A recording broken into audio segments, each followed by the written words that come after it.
তো কিছু কিছু মৃত্যু মেনে নেওয়ার মতো নয়। গত দুদিন আগে 23শে মার্চ সকাল 9:30টায় আমাদেরই টরন্টোবাসী, আমাদেরই প্রিয় ছোট ভাই জাকির হোসেন, তার বড় মেয়ে, তার দু মেয়ের মধ্যে বড় মেয়ে জয়নব হোসেন 9:30টার সময় পৃথিবী থেকে চলে গেছেন। হঠাৎ করেই সুস্থ, খুবই সুস্থ এবং চঞ্চল, সকালে রেডি হচ্ছিল স্কুলে যাওয়ার জন্য। হঠাৎ করে চিৎকার শুনে বাবা মা তার কাছে এসে দেখে তার শরীরে খিঁচুনি দিয়ে চোখ মুখ উল্টে যাচ্ছে। সাথে সাথে অ্যাম্বুলেন্স করা হলো। 5 মিনিটের মধ্যে অ্যাম্বুলেন্স চলে আসছে।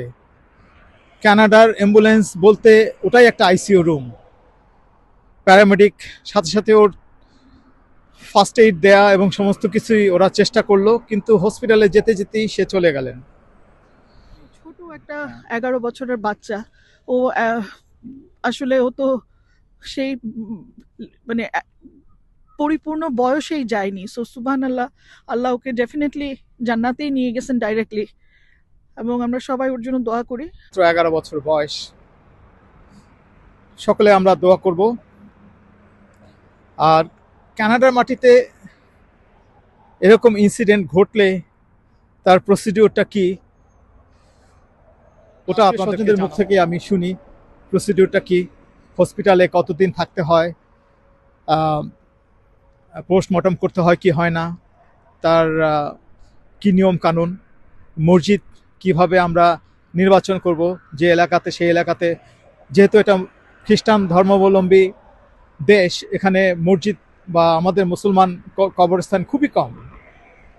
তো সেই ইনফরমেশনগুলো আমরা জানবো। এবং জিটিএর বেশ কিছু বড় বড় মসজিদ, যেমন এখানে উসমান, তারপরে স্কারবোরোতে আবিদিন, তারপরে সুন্নাতুল জামাত, যেগুলো একটু বড় মসজিদ, তাদের এগুলোর মধ্যে এই ব্যবস্থাগুলো আছে যে তারা মুর্দারকে অ্যাটলিস্ট একটা রাত ফ্রিজারে রাখতে পারে। তারপরে গোসলের ব্যবস্থা, কাফন দাফন পরানোর সবকিছু, আর জানাজা তো সব মসজিদেই সম্ভব। সো ওই জিনিসগুলো আসলে আমাদের জানা থাকা দরকার। ফিউনারেলের সময় এই যে যে খরচগুলা, সেটাও অনেক বড় একটা খরচ।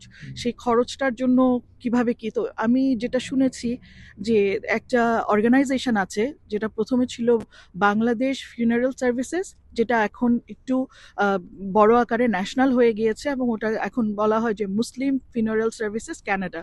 সো ওদের অর্গানাইজেশনটার ওয়েবসাইট হচ্ছে মুসলিম MSF CA.org। সো ওদের সাথে যদি রেজিস্টার্ড থাকে, খুব সামান্য পরিমাণ একটা নন রিফান্ডেবল দিয়ে আপনি মেম্বার হবেন, এবং মেম্বার হওয়ার পরে যখনই কোনো কেউ মারা যায় $3 করে মানে প্রত্যেক মেম্বার দেয়। ওইটা দিয়েই বেসিক্যালি প্রায় 5,500-6,000-এর মতো একটা টাকা উঠে যায় তাদের এখন যেই পরিমাণ মেম্বার আছে। তো সেটা that goes towards a deceased person. So এটা আমি আগে জানতাম না, বাট আলহামদুলিল্লাহ এই এই মানে জাইনাবের ইয়েতে এটা জানতে পারলাম। কিন্তু জাইনাবের আসলে লাগেনি, ওর বাবা মাই ওর সকল খরচ বহন করেছেন। বাট ওই যে অনেকে ইনফরমেশন যখন দেয়, তাদের কাছ থেকে এটা জানতে পারলাম যে এখানে কানাডা এটা আছে, এবং যাদের হয়তো ফুল ফিউনারাল সার্ভিস বহন করার বা ওই মুহূর্তে নাই ইয়ে, তারা যদি ওখানকার মেম্বার হয়ে থাকে, তাহলে এই অর্গানাইজেশনটা এই হেল্পটা করে।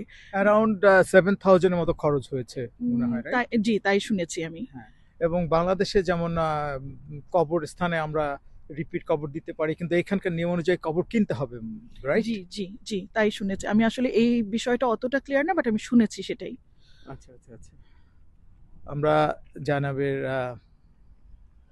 আপনার মাগফিরাত কামনা করি। জি, অবশ্যই। জাকির হোসেনের পরিবারের জন্য দোয়া করব, জাইমার জন্য দোয়া করব, এবং সকলে সুস্থ থাকবো এই কামনা করি। শহীদুল হক স্বপন, ক্লাইমেট চ্যানেল, পিকারিং মসজিদ, কানাডা।